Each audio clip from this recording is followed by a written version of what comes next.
Throughout much of this week, I'll be offering some brief reflections on the Trinity. But unlike my presentations at the parish, which are theological and historical in nature, I want to talk about the Trinity in terms of our own everyday experience. So today, I want to reflect on the reality of God the Father as creator. And I could go into a theological explanation of God the Father as the creator of the world and talk about the book of Genesis, but I'm not going to do that. Rather, I want to talk about our experiences of God as creator. When we look at the creativity all around us every day.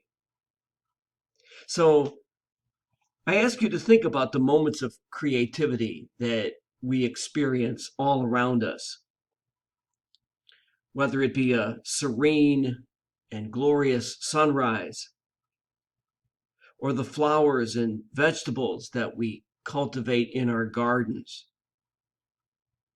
or the creativity that we find in a book that's so good we just can't put it down, or the statue or painting that we stop to admire,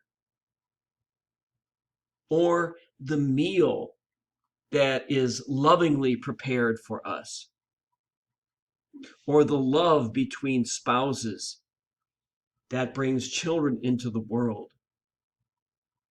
The creativity of God the Father is all around us. And I think it's important to remember that the creativity that we see every day is a reflection, and as a matter of fact, is the very creativity of God.